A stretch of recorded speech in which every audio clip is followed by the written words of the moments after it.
guys, today's video is actually sponsored by Tutor Fix, which is my own company, so it's actually not that exciting at all. If you need help in math, English, physics, or chemistry of any grade, you guys can check out tutorfix.ca for more information. It's all Zoom tutoring, so it doesn't matter where you live in Canada or the United States, we could work something out. I actually do tutoring for it myself, so depending on your availability and the class that you want help in, I might just be your tutor or your kids or your cousins or whatever. So yeah, super excited. Check it out, tutorfix.ca. Okay, on to the video.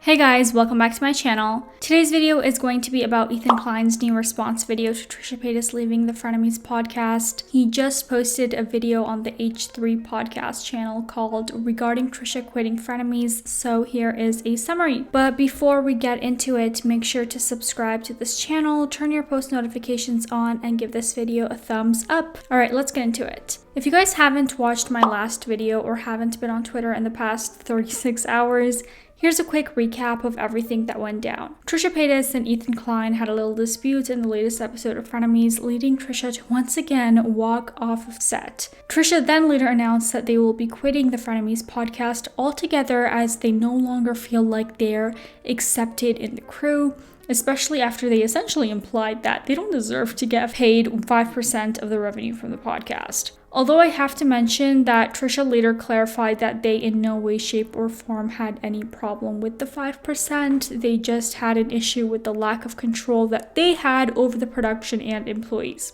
So let's go over Ethan's response. First of all, he said that he's being put in a tough spot due to Trisha because they've been saying all these things publicly that he now feels the need to speak on. I'm losing no matter what. She can say whatever she wants. You know, if I just sit and take it, everything's distorted.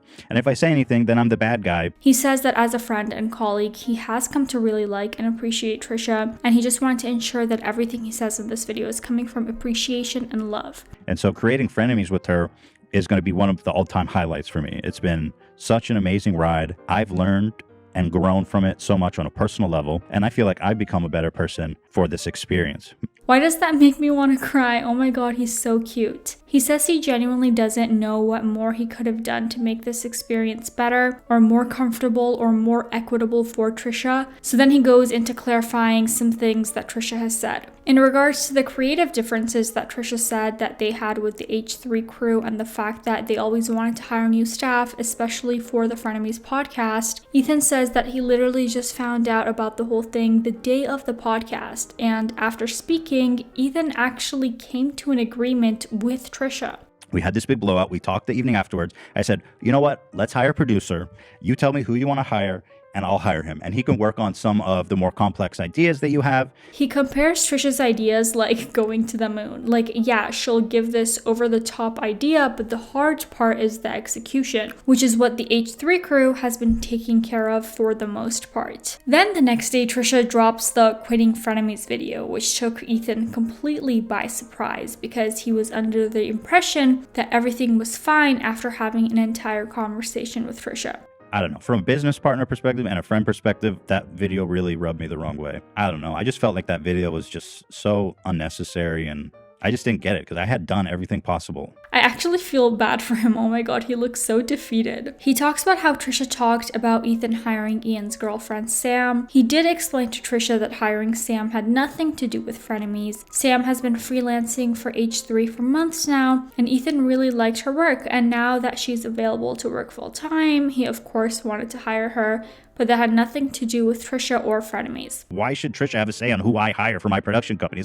It literally has nothing to do with Frenemies, and I explained that to her. Trisha told Ethan that they wanted an entire new crew for Frenemies with a whole new set. Essentially start from zero, and Trisha was unwilling to meet Ethan halfway because he had already agreed to hire a producer. He explains how H3 had taken the entire risk for this podcast from the very beginning because they had no idea how long this would last. We put up the money, we took all the risks for a show that she's already walked out and quit 3 times. So it's just insanity for Ethan to be taking the risk of hiring a whole ass new crew and leasing a whole space for a minimum of like 3 years for something that she would inevitably quit again. And guess who's going to take all the risk on that? Me. I'm going to risk my ass. Like I've done this whole process. I've put up the money. I fronted everything because I believe in this. I guess the only way they could work around this is if Trisha was contractually obligated to do the podcast for a minimum of, say, 3 years or whatever they feel was necessary. Otherwise, she would need to pay H3 for some of the losses due to breaking the lease and stuff. But then again, that doesn't seem like an amazing idea because it would force Trisha to stay and do a podcast that she doesn't actually enjoy doing, and that would obviously be communicated to the viewers, and the show would go slowly downhill. It would just be a whole thing. Also, just like the crew has worked so hard on the show, every single Sunday before the show, the crew is working their asses off. So yeah, Ethan thinks that this is being disrespectful to the crew to suddenly be like, bye, you're off the show now. There's so many weeks where we don't talk in between the podcasts, and it falls to me and the crew to make sure that there's a show with a plan, a structure, with resources, with everything cited and prepared for me. Everything takes work. Nothing is easy. Maybe it looks easy to her, like we don't do anything, but everything takes a lot of work.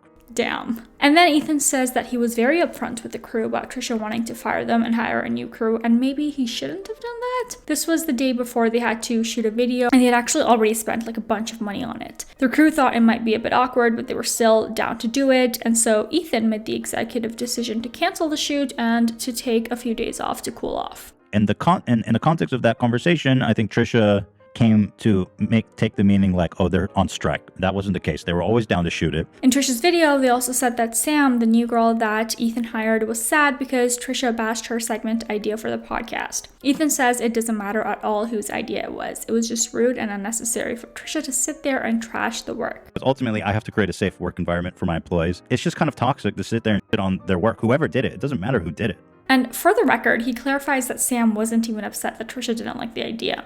She was more upset about the fact that Trisha said that they would want to fire the crew because it gave Sam the impression that Trisha didn't want to be around her. And now people are going around to everyone in the crew's girlfriends and wives on their social media and being so hateful towards them. People are like actually crazy. Now, ironically, Sam is a huge fan of Trisha. She's the one that like built the Steamies award for her and bedazzled it and made the little Peeps Rolls Royce. Like, Sam loves Trisha. Okay, now I feel so bad for Sam. Oh my god, why am I so emotional today? I kind of want to cry. Ethan then clarifies that the crew never did anything wrong. They were always okay with coming to the shoot, and it was Ethan's idea to not do it. The whole premise of the show was that they were very open with each other, but Ethan felt like he always had to walk on eggshells around Trisha, even though Trisha was free and willing to say absolutely whatever they wanted to Ethan and his family. She called my wife like the C word.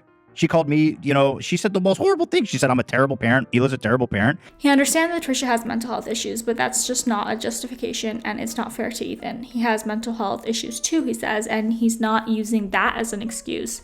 I can't be her emotional punching bag. The minute I speak up for myself, it turns into another like show-ending fight. It's just not a fair relationship. He also says that he doesn't like it when Trisha tokenizes his Tourette syndrome, which always makes me uncomfortable. I always ask her to stop doing that, insisting that everything I do is, oh, that's Tourette's, that's Tourette's. I don't like it, and I tell her that every time. In response to Trisha saying that they had so many ideas for the show, he says that the 3 examples Trisha listed in their video was pretty much the extent of it. Also, like, just giving ideas is mostly like the fun part. The actual making shit happen part is hard, which is what H3 had to do, and Trisha had absolutely no part in. The tour bus, that was very hard to put together, and she like tore it apart. She was very rude about it, saying that it was unprofessional, people didn't know what they were doing, it was just the cast's girlfriend on the bus, this and that. It's like, yeah, it was the cast's significant others and friends and family, because you know what's the legal issue of trying to get a release from random people? He thought the video ended up great, but for Trisha, nothing is ever good enough because they're not that one that's actually doing the heavy lifting. They don't know how hard it is to put something like that together in a week's time. The day Trisha posted the Leaving Frenemies video, Ethan texted her being like, wow, that was unfair of you to do that. Trisha ignores that text, but then posts a 20-minute video in response to it. I just was like, I'm reaching out to you to try to resolve this, and your response is to put out another 20-minute video about the situation. And now he's in a situation where he feels obliged to make a video that he never even wanted to make in the first place in response to all the videos that Trisha has put out there. He also thinks that it's hypocritical of Trisha to say all those things about the advice segment when literally the day before they were like completely okay with it. They even retweeted the tweet H3 posted about it, completely unprompted by Ethan. Before we went live, I went over the segment with her. I showed her the questions that people had. She liked it. She agreed. My theory is that Trisha was just mad that Ethan interrupted them like once. So they just started going off and complaining about anything and everything. Trisha also said that they hated the costumes they had to wear on Frenemies and how they didn't even know half the characters. But Ethan shows their DMs showing how excited Trisha was and even saying that the characters were in one of her favorite movies. She loves it. It's one of her favorite movies. And then she hates it. She doesn't even know who the character is, and it's all my idea and, me for even making her do this. It's like, I don't understand. What am I supposed to do? Then he moves on to talk about the 5% cut thing, which is obviously not much to ask at all. He pays for the set, crew, insurance, equipment, editing, uploading, accounting, payroll, everything. So like, what the fuck? They even work on Sundays for the show. I send her a fully itemized report every month of literally everything and how the expenses break down and her cut. And the fact that she would even accuse me of not being transparent is honestly very hurtful. He says that the 5% may not even be covering the costs they incur. It's more of like a family rate. There is no production company in the world that would do all that for 5%. It's as close to nothing as humanly possible. And one of the great efforts I've always made to be as fair and transparent and accommodating to Trisha as possible, but it's like she always keep going back. He then says that Trisha has the audacity to start tweeting out their private DMs for like no reason. I said, I think I need 55.45 to cover the cost of production. And she showed a screenshot of her saying I'm being Jewy, by the way. And that's just another example of how Trisha is allowed to say whatever they want and make all the offensive stereotypes, but Ethan just can't say shit.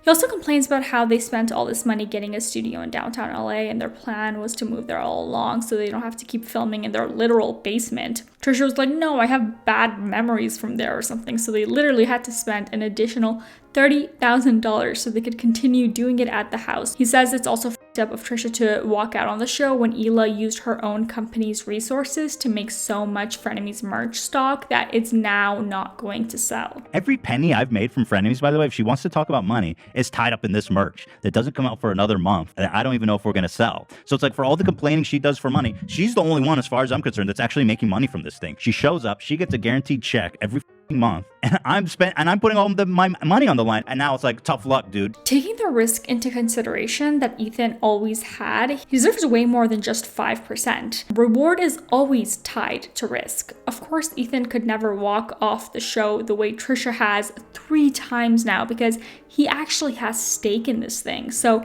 he should have taken more, like 60 to 80% for all of the risk that he has taken, in my opinion. I just can't believe that Trisha would do this to them, especially considering the fact that Trisha is literally engaged to Hila's actual brother. Like, what the f***? Trisha is actually indirectly taking food out of Moses' sister's kid's mouth. We were planning to do a photo shoot this Thursday, something she insisted on doing, and we put it together with our resources. This is all money that we were paying upfront out of our pockets and never even thought to ask her for money because I don't give a shit, right? In the end, he says that he fully supports Trisha, but Trisha has been completely unfair to him. He hates talking about money, but now he has to because Trisha has made the money situation public. But he's actually so screwed with this merch situation, and even if it does sell, he still has to pay 50% to Trisha because he promised them. Even though she went on Twitter and tried to call me a liar, he's lying. I only get 50%. It's like, Trisha, read the message. The profit margin is 30%. I'm giving you half of the profits. In Trisha's defense, I don't think they understand the difference between revenue and profit margin. In regards to Trisha complaining about not having enough input on the show, Ethan says that this is absolutely not true. In fact, in an earlier episode, Trisha was complaining about how Ethan texts them too much, wanting to involve them in the show too much. She told me not to bother her. You guys remember that? That's in the show. Like on Sunday night, she goes, don't text me past like 9 or 8 or whatever it is. It's like, nice for you. We're all up preparing for the show. In the end, he's grateful for the experience of doing Frenemies, and he has so much to thank Trisha for. This is not the end of their relationship, and they're still family. Don't cry because it's over. Smile because it happened. Okay, now I want to cry because of how cute this is. One user commented, Ethan is so hurt, I feel like it's more than about the money. And I honestly agree, like this honestly was just a sad video for me to watch. I don't know, what do you guys think about this video? Is Trisha in the right? Is Ethan in the right? Comment down below. Also, another update video is coming up on Trisha's side of all of this, so stay tuned for that. I just didn't want to make this one too long. That was it for today's video. Please make sure to give this video a thumbs up and subscribe if you enjoyed. I post new videos every single week. Bye!